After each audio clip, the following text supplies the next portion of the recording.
जय हिंद दोस्तों। चलिए आज हम राष्ट्रपति पर अपनी अगली क्लास को शुरू करते हैं। पिछली क्लास में हमने राष्ट्रपति की शक्तियों के बारे में संक्षेप में देखा था। विधायी शक्तियाँ राष्ट्रपति के पास होती हैं, कार्यकारी शक्तियाँ होती हैं, वित्तीय शक्तियाँ होती हैं, न्यायिक शक्तियाँ होती हैं, वीटो शक्तियाँ होती हैं, कूटनीतिक शक्तियाँ होती हैं और सैन्य शक्तियाँ होती हैं। तो सबसे पहले आज हम कार्यकारी शक्ति के बारे में बात करेंगे, विधायी शक्ति के बारे में बात करेंगे और वित्तीय शक्ति के बारे में बात करेंगे। कार्यकारी शक्ति में शासन संबंधी कार्य राष्ट्रपति के नाम पर होता है। कार्यकारी शक्ति में क्या होता है कि जो राष्ट्रपति के पास शासन संबंधी जितने भी कार्य होते हैं वो राष्ट्रपति के नाम पर किए जाते हैं। अर्थात यदि कोई अधिसूचना सरकार को जारी करनी है या शासन संबंधी कोई निर्णय लेना होता है तो राष्ट्रपति के नाम पर वो निर्णय लिया जाता है। दूसरा, प्रधानमंत्री अन्य मंत्रियों की नियुक्ति। प्रधानमंत्री तथा जितने भी मंत्रिपरिषद के मंत्री होते हैं उन सबकी नियुक्ति राष्ट्रपति करता है। प्रधानमंत्री जो पार्टी सरकार में आती है उसका नेता होता है उसको प्रधानमंत्री नियुक्त करता है तथा प्रधानमंत्री की सलाह पर राष्ट्रपति अन्य मंत्रियों की नियुक्ति करता है। नियंत्रक एवं महालेखा परीक्षक की प्रधानमंत्री की सलाह पर राष्ट्रपति नियुक्ति करता है। मुख्य चुनाव आयुक्त यूपीएससी के चेयरमैन और सदस्यों की नियुक्ति करता है। वित्त आयोग के अध्यक्ष एवं सदस्यों की नियुक्ति करता है। राज्यों के राज्यपाल की नियुक्ति राष्ट्रपति द्वारा की जाती है। प्रशासनिक एवं विधायी कार्यों की जानकारी प्रधानमंत्री से राष्ट्रपति मांग सकता है। प्रशासनिक एवं विधायी कार्य से तात्पर्य है कि जितने भी निर्णय मंत्रिपरिषद या सरकार द्वारा लिए जाते हैं उनसे संबंधी निर्णय और तथा विधायी कार्य, जो संसद में कोई भी विधायी कार्य हो रहा है, कोई भी कानून पास हो रहा है, क्या अध्यादेश लाया जा रहा है, उससे संबंधित सभी जानकारी प्रधानमंत्री से राष्ट्रपति मांग सकता है। अगली शक्ति है विधायी शक्तियां। विधायी शक्ति में प्रत्येक चुनाव के बाद पहली बैठक का संबोधन करता है। अर्थात हर लोकसभा इलेक्शन के बाद जब पहली बैठक बुलाई जाती है तो राष्ट्रपति प्रत्येक पहली बैठक का संबोधन करता है, अर्थात उसको संबोधित करता है।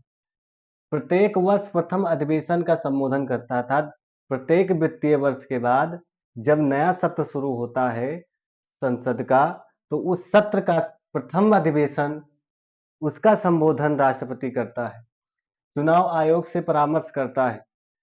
यदि संसद के किसी सदस्य की सदस्यता से संबंधित कोई मामला है और वो मामला आरपीए 1951 अर्थात रिप्रेजेंटेशन ऑफ पीपुल एक्ट 1951 या जनप्रतिनिधित्व अधिनियम 1951 के तहत आया है तो उससे संबंधित निर्णय राष्ट्रपति चुनाव आयोग के परामर्श पर करेगा।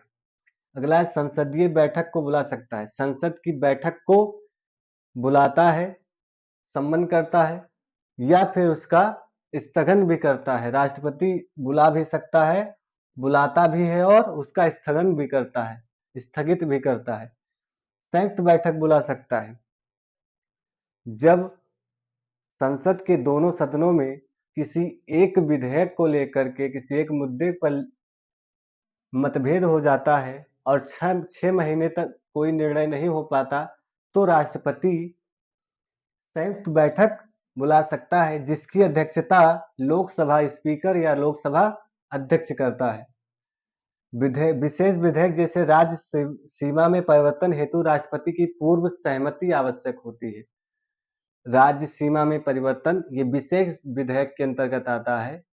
स्पेशल विधेयक या विशेष विधेयक के अंतर्गत आता है कि यदि राज्य सीमा में परिवर्तन का मतलब यह घटाना हो या बढ़ाना हो, उससे संबंधित कोई निर्णय है या कोई विधेयक लाया जाता है संसद में तो उससे पहले राष्ट्रपति की सहमति या सिफारिश की जरूरत होती है। यूपीएससी या वित्त आयोग की रिपोर्ट को राष्ट्रपति संसद के समक्ष प्रस्तुत करता है। अब अगला वित्तीय शक्तियां देख लेते हैं। धन विधेयक पर पूर्व अनुमति। यदि संसद अर्थात लोकसभा, धन विधेयक केवल लोकसभा में ही लाया जा सकता है। तो धन विधेयक यदि संसद में लाना है अर्थात लोकसभा में लाना है तो उससे पहले राष्ट्रपति की अनुमति जरूरी है।